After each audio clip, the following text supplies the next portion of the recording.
ಕೆಲವರಿಗೆ ಸೆಕ್ಸ್ ಅಂದ್ರೆ ಅಷ್ಟಕ್ಕಷ್ಟೇ, ಇನ್ನು ಕೆಲವರಲ್ಲಿ ಲೈಂಗಿಕ ಆಸಕ್ತಿ ಅನ್ನೋದು ಮೀಟರ್ನಂತೆ ಓಡ್ತಿರುತ್ತೆ. ಸೆಕ್ಸ್ ಅಂದ್ರೆ ಸಾಕು ಹುಚ್ಚು ಕುದುರೆಗಳಂತೆ ಆಡ್ತಾರೆ. ಇದು ಅವರ ದೇಹದಲ್ಲಿನ ಹಾರ್ಮೋನ್ನಿಂದ ಉಂಟಾಗುವ ಒಂದು ವ್ಯತ್ಯಾಸವಷ್ಟೇ. ಆದ್ರೆ ಕೆಲಸ ಕಾರ್ಯ ಇಲ್ಲದೆ ನಿತ್ಯ ರತಿ ಕ್ರೀಡೆಯಲ್ಲಿ ಮುಳುಗಿ ತೇಲ್ಬೇಕು ಅನ್ನೋದು ಮಾತ್ರ ವ್ಯಸನವಾಗಿರುತ್ತೆ. ಇದೇ ಜೀವನ ಹಾಗೂ ಜೀವಕ್ಕೂ ಸಂಚಕಾರ ತಂದೊಡ್ಡುತ್ತೆ. ಹೀಗೆ ಇಲ್ಲೊಬ್ಳು ನರ್ಸ್ ಮಾಡಿದ ಶೃಂಗಾರ ಯುದ್ಧ ಭಯಾನಕ ಸಂಕಷ್ಟಕ್ಕೆ ದಾರಿ ಮಾಡಿಕೊಟ್ಟಿತ್ತು. ಈಕೆಗೆ ನಿತ್ಯ ಸುಖ ಬೇಕಿತ್ತು. ಪರಪುರುಷನ ಸ್ಪರ್ಶ ಸುಖ ಇಲ್ಲದೆ ಒಂದು ಕ್ಷಣವೂ ಇರ್ತಿರ್ಲಿಲ್ಲ. ಇವಳದ್ದು ಚಿಕ್ಕ ವಯಸ್ಸು, ಸೌಂದರ್ಯವಂತೆ, ಹೀಗಾಗಿ ಸಣ್ಣ ವಯಸ್ಸಿನಲ್ಲೇ ಮದುವೆಯಾಗಿದ್ಲು. ಇಷ್ಟಕ್ಕೂ ಈ ರತಿಯ ಹೆಸರು ಸೆಲ್ವಿ. ತಮಿಳುನಾಡಿನ ತೇನ್ ಜಿಲ್ಲೆಯವಳು. ಇವಳಿದ್ದ ಊರು ಅದೆಷ್ಟು ಫೇಮಸ್ ಆಗಿತ್ತು ಅಂದ್ರೆ ಯಾರಾದ್ರೂ ಇವಳ ಊರಿನ ಅಡ್ರೆಸ್ ಕೇಳಿದ್ರೆ ಸಾಕು ಸೆಲ್ವಿ ಮನೆಗ ಅಂತ ಕೇಳ್ತಿದ್ರಂತೆ. ಇವಳ ಅಸಲಿ ಕಥೆಯನ್ನ ಎಳೆ ಎಳೆಯಾಗಿ ಹೇಳ್ತಾ ಹೋಗ್ತೀವಿ ನೋಡಿ. ಸೆಲ್ವಿಗೆ 19 ವರ್ಷ ವಯಸ್ಸಿನಲ್ಲೇ ಸುರೇಶ್ ಎಂಬಾತನ ಜೊತೆ ಮದುವೆಯಾಗಿತ್ತು. ದಂಪತಿ 6 ವರ್ಷ ಸಂಸಾರ ಮಾಡಿದ್ರು. ಇವರ ಸುಖ ಸಂಸಾರಕ್ಕೆ ಸಾಕ್ಷಿಯಾಗಿ ಸೆಲ್ವಿ 2 ಮಕ್ಕಳ ತಾಯಿಯಾಗಿದ್ಲು. ಆದ್ರೆ ಸೆಲ್ವಿಗೆ ಸೆಕ್ಸ್ ಮೇಲೆ ತುಂಬಾ ಇಂಟ್ರೆಸ್ಟ್ ಇತ್ತಂತೆ. ಸ್ವಲ್ಪ ಫ್ರೀ ಟೈಮ್ ಸಿಕ್ಕರು ತನ್ನ ಗಂಡ ಮೈಗೆ ಅಂಟ್ಕೊಂಡಿರ್ಬೇಕು ಅಂತ ಪೀಡಿಸ್ತಿದ್ಲಂತೆ. ಯಾವಾಗ ನೋಡಿದ್ರು ಸರಸಕ್ಕೆ ಬಾ ಅಂತ ಟಾರ್ಚರ್ ಕೊಡ್ತಿದ್ಲಂತೆ. ಆದ್ರೆ ಜೀವನ ಬೇರೆ, ಲೈಂಗಿಕ ಕೋರಿಕೆಗಳೇ ಬೇರೆ. ದಿಂಡಿಗಲ್ನಲ್ಲಿ ಸೆಲ್ವಿ ಪತಿ ಸುರೇಶ್ ಕ್ಯಾಟರಿಂಗ್ ಮಾಡ್ತಿದ್ದ. ಒಳ್ಳೊಳ್ಳೆ ರುಚಿಕರವಾದ ಅಡುಗೆಗಳನ್ನ ಮಾಡಿಸೋದ್ರಲ್ಲಿ ಸುರೇಶ್ನದ್ದು ಎತ್ತಿದ ಕೈ. ಈ ನಡುವೆ ಪತ್ನಿ ಸೆಲ್ವಿಗೆ ನರ್ಸ್ ಕೆಲಸನೂ ಒಲಿದು ಬಂದಿತ್ತು. 6 ವರ್ಷ ಮನೆಗೆ ಸೀಮಿತವಾಗಿದ್ದ ಸೆಲ್ವಿಗೆ ನರ್ಸ್ ಕೆಲಸ ಸಿಕ್ಕಿದ್ದು. ಇಡೀ ಸಂಸಾರ ಮತ್ತೊಂದು ಹಾದಿಗೆ ಸಾಕ್ತಾ ಹೋಗಿತ್ತು. ಸೆಲ್ವಿಗೆ ಅಡಿಂಪಟ್ಟಿ ಅನ್ನೋ ಊರಿನ ಸರ್ಕಾರಿ ಆಸ್ಪತ್ರೆಯಲ್ಲಿ ನರ್ಸ್ ಕೆಲಸ ಸಿಕ್ಕಿತ್ತು. ಮದುವೆಯಾಗಿ 2 ಮಕ್ಕಳಿದ್ರು ಅನ್ನೋದು ಗೊತ್ತಿದ್ರು ಇವಳ ಬ್ಯೂಟಿಗೆ ವೈದ್ಯನೊಬ್ಬ ಬೋಲ್ಡ್ ಆಗಿದ್ದಂತೆ. ಸೆಲ್ವಿ ಕೂಡ ತನ್ನ ಕಣ್ಣೋಟದಲ್ಲೇ ಡಾಕ್ಟರ್ನ ತನ್ನ ಬುಟ್ಟಿಗೆ ಹಾಕೊಂಡಿದ್ಲಂತೆ. ಕ್ಯಾಟರಿಂಗ್ ಕೆಲಸ ಮಾಡ್ತಿದ್ದ ಪತಿ ಸುರೇಶ್ ಯಾವುದಾದ್ರೂ ಆರ್ಡರ್ ಸಿಕ್ಕರೆ 2-3 ದಿನ ಆದ್ರೂ ಮನೆಗೆ ಬರ್ತಿರ್ಲಿಲ್ಲ. ಮನೆಗೆ ಅದ್ಯಾವಾಗ ಬರ್ತಿದ್ನೋ ಅದ್ಯಾವಾಗ ಹೋಗ್ತಿದ್ನೋ ಪತ್ನಿ ಮಕ್ಕಳಿಗೂ ಗೊತ್ತಾಗ್ತಿರ್ಲಿಲ್ವಂತೆ. ಇತ್ತ ವಿರಹ ವೇದನೆಯಲ್ಲಿ ನರಳಾಡ್ತಿದ್ದ ಸೆಲ್ವಿ ಸ್ವಲ್ಪ ದಿನ ತನ್ನನ್ನ ತಾನು ಕಂಟ್ರೋಲ್ ಮಾಡಿಕೊಂಡ್ರು ಅವಳ ಕಾಮದಾಹ ಕಟ್ಟೆ ಹೊಡೆದು ಬಿಡ್ತಿತ್ತು. ಆಸ್ಪತ್ರೆಯಲ್ಲಿ ಸೆಲ್ವಿ ಮೇಲೆ ಕಣ್ಣಾಕಿದ್ದ ಡಾಕ್ಟರ್ ಬೇರೆ ಊರಿನವನು. ಪತ್ನಿ ಮಕ್ಕಳು ಊರಿನಲ್ಲಿದ್ರೆ ಡಾಕ್ಟರ್ ಆಸ್ಪತ್ರೆ ಸಮೀಪವೇ ಒಂದು ಬಾಡಿಗೆ ಮನೆಯಲ್ಲಿದ್ದ. ಹೀಗಾಗಿ ನರ್ಸ್ ಸೆಲ್ವಿ ಹಾಗೂ ಡಾಕ್ಟರ್ ನಡುವಿನ ಫ್ರೆಂಡ್ಶಿಪ್ ಅಕ್ರಮ ಸಂಬಂಧಕ್ಕೆ ತಿರುಗಿತ್ತು. ಮೊದಲ ಬಾರಿಗೆ ವೈದ್ಯನ ತೋಳ್ತೆಕೆಯಲ್ಲಿ ಸೆಲ್ವಿ ರತಿ ಸುಖ ಅನುಭವಿಸಿ ಫುಲ್ ಖುಷಿಯಾಗಿದ್ಲು.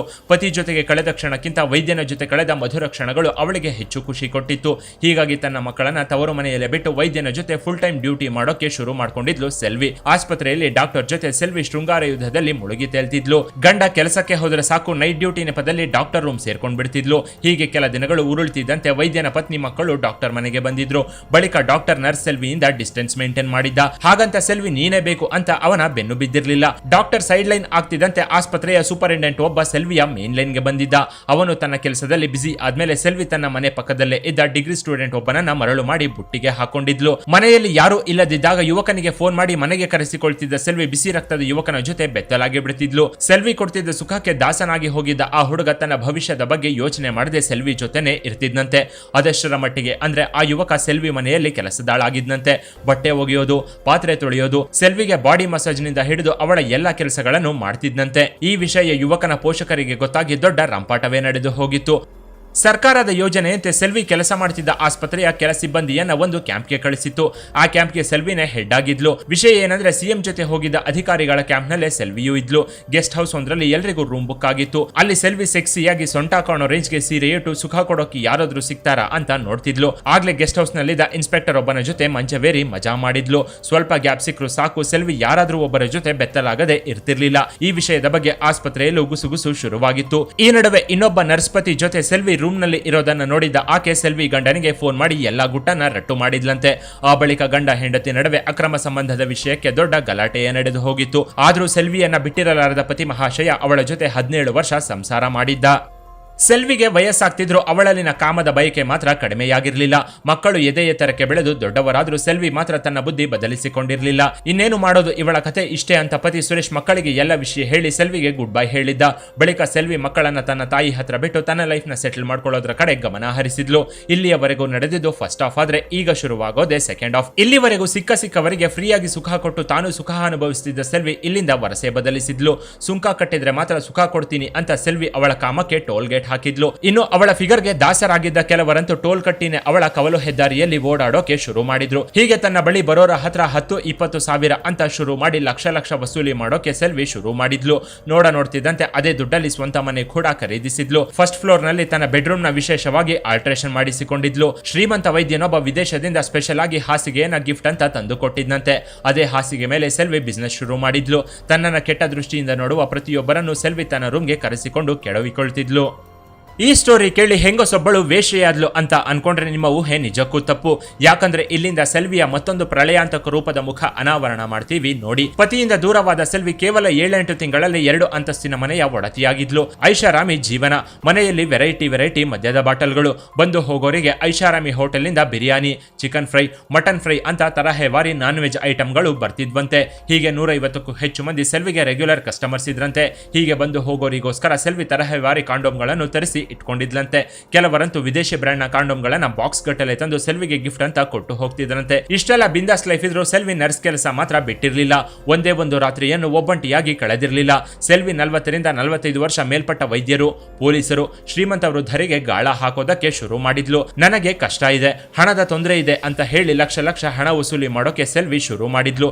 ಇವಳ ದೇಹ ಸುಖ ಅನುಭವಿಸಿದ ಯಾರೊಬ್ಬರು ಸೆಲ್ವಿ ಕೇಳಿದ್ದನ್ನ ಇಲ್ಲ ಅಂತ ಹೇಳ್ತಿರ್ಲಿಲ್ಲ. ಹೀಗೆ ಸೆಲ್ವಿ ಬಿಂದಾಸ್ ಆಗಿ ಜೀವನ ಸಾಗಿಸ್ತಿರ್ಬೇಕಾದ್ರೆ ಅಡಿಂಪಟ್ಟಿಯಿಂದ ಕೊಡಂಗಪಟ್ಟಿ ಎಂಬಲ್ಲಿಗೆ ಸೆಲ್ವಿ ಟ್ರಾನ್ಸ್ಫರ್ ಆಗಿದ್ಲು. ಅದೇ ಇವಳ ಲೈಫ್ನಲ್ಲಿ ದೊಡ್ಡ ಗಂಡಾಂತರಕ್ಕೂ ಕಾರಣವಾಗಿತ್ತು. ಕೋಡಂಗಿಪಟ್ಟಿಯಲ್ಲಿ ಡ್ಯೂಟಿಗೆ ಬಂದ ಸೆಲ್ವಿ ರಾಮಚಂದ್ರ ಪ್ರಭು ಎಂಬಾತನ ಜೊತೆ ಚೆಲ್ಲಾಟ ಶುರು ಮಾಡಿದ್ಲು. ಆತನ ವಯಸ್ಸು 30 ವರ್ಷ, ಸೆಲ್ವಿಗೆ 40+ ವರ್ಷ. ಆದ್ರೂ ತನ್ನ ಗ್ಲಾಮರ್ನ ಜೊತೆಗೆ ಫಿಗರ್ನು ಮೇಂಟೈನ್ ಮಾಡಿದ್ಲು ಸೆಲ್ವಿ. ಇಲ್ಲಿ ರಾಮಚಂದ್ರ ಪ್ರಭುಗೆ ಸೆಲ್ವಿ ಬಲೆ ಬೀಸೋದಕ್ಕೆ 2 ಕಾರಣವಿತ್ತು. ಒಂದು, ರಾಮಚಂದ್ರ ಪ್ರಭು ಬಿಸಿ ರಕ್ತದ ಯುವಕನಾಗಿದ್ದು ಸೆಲ್ವಿನ ತನ್ನ ತೋಳ್ತೆಕೆಯಲ್ಲೇ ತೇಲಾಡಿಸ್ತಿದ್ದ. ಎರಡನೆಯದು, ಆತನಿಗೆ ಇದ್ದ ಆಸ್ತಿ ಮೇಲೆ ಸೆಲ್ವಿಯ ಕಣ್ಣು ಬಿದ್ದಿತ್ತು. ಆಸ್ಪತ್ರೆ ಬಳಿ ಮನೆ ಮಾಡಿಕೊಂಡಿದ್ದ ಸೆಲ್ವಿ ರಾಮಚಂದ್ರನನ್ನ ನಿತ್ಯ ಮನೆಗೆ ಕರೆಸಿಕೊಳ್ತಿದ್ಲಂತೆ. ರಾಮಚಂದ್ರ ಹೊಸದಾಗಿ ಮದುವೆಯಾಗಿದ್ರು ಕೂಡ ಸೆಲ್ವಿ ಕೊಡ್ತಿದ್ದ ಸುಖಕ್ಕೆ ಜೋತು ಬಿದ್ದಿದ್ದ. ಹೀಗೆ ರಾಮಚಂದ್ರನ ಬಳಿ ಸೆಲ್ವಿ ಕಷ್ಟ ಅಂತಿದ್ದಂತೆ ಅವಳು ಕೇಳಿದಷ್ಟು ಹಣ ಕೊಟ್ಟಿದ್ದಂತೆ. ಮನೆ ಕಟ್ಟಿಸಿಕೊಳ್ಳೋಕೆ 10 ಲಕ್ಷ ಹಣ ಸಹಾಯ ಮಾಡಿದ್ದಂತೆ. ಅದೆಷ್ಟರ ಮಟ್ಟಿಗೆ ಅಂದ್ರೆ ತನ್ನ ಅಕೌಂಟ್ ನಲ್ಲಿದ್ದ ಹಣದ ಜೊತೆಗೆ ತನ್ನ ಪತ್ನಿಯ ಒಡವೆಯನ್ನು ಮಾರಿ ಸೆಲ್ವಿ ಕೈಗೆ ದುಡ್ಡು ಕೊಟ್ಟಿದ್ದಂತೆ ರಾಮಚಂದ್ರ ಪ್ರಭು. ಇದೆಲ್ಲ ನಡೀತಿರಬೇಕಾದ್ರೆ ರಾಮಚಂದ್ರ ಪ್ರಭು ಪತ್ನಿಗೆ ಇವರಿಬ್ಬರ ಅಕ್ರಮ ಸಂಬಂಧದ ವಿಷಯ ಗೊತ್ತಾಗಿತ್ತು. ಇದೇ ವಿಚಾರಕ್ಕೆ ಗಲಾಟೆನೂ ನಡೆದಿತ್ತು. ಆದ್ರೆ ಸೆಲ್ವಿ ನನ್ನದೇನು ತಪ್ಪಿಲ್ಲ, ನಾನು ಒಬ್ಬಂಟಿ, ಅವನೇ ಬಂದು ನನ್ನ ಹಾಳು ಮಾಡಿದ, ನನ್ನಿಂದ ಹಣ ಕಿತ್ಕೊಂಡ ಅಂತ ಕತೆ ಕಟ್ಟಿದ್ಲು. ಆ ಬಳಿಕ ಸೆಲ್ವಿನ ಮತ್ತೆ ಅಡಿಂಪಟ್ಟಿ ಆಸ್ಪತ್ರೆಗೆ ಅಧಿಕಾರಿಗಳು ಎತ್ತಂಗಡಿ ಮಾಡಿದ್ರು. ತನ್ನ ಸ್ವಂತ ಊರಿಗೆ ಖುಷಿಯಾಗಿ ಬಂದ ಸೆಲ್ವಿ ಮತ್ತೆ ತನ್ನ ವರಸೆ ಮುಂದುವರೆಸಿದ್ಲು.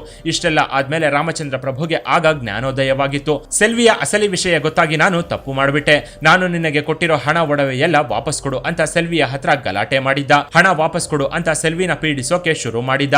ಈ ವಿಚಾರಕ್ಕೆ ಇಬ್ಬರ ನಡುವೆ ಜಗಳ ನಡೆದು ಅತಿರೇಕಕ್ಕೆ ಹೋಗ್ತಿತ್ತು. ನೀನು ನನ್ನನ್ನ 1 ವರ್ಷ ಅನುಭವಿಸಿದ್ದೀಯಾ, ಹಾಗೆ ನೋಡಿದ್ರೆ ನೀನೇ ನನಗೆ ಇನ್ನೂ ಹಣ ಕೊಡಬೇಕು ಅಂತ ಸೆಲ್ವಿ ಧಮಕಿ ಹಾಕಿದ್ಲು.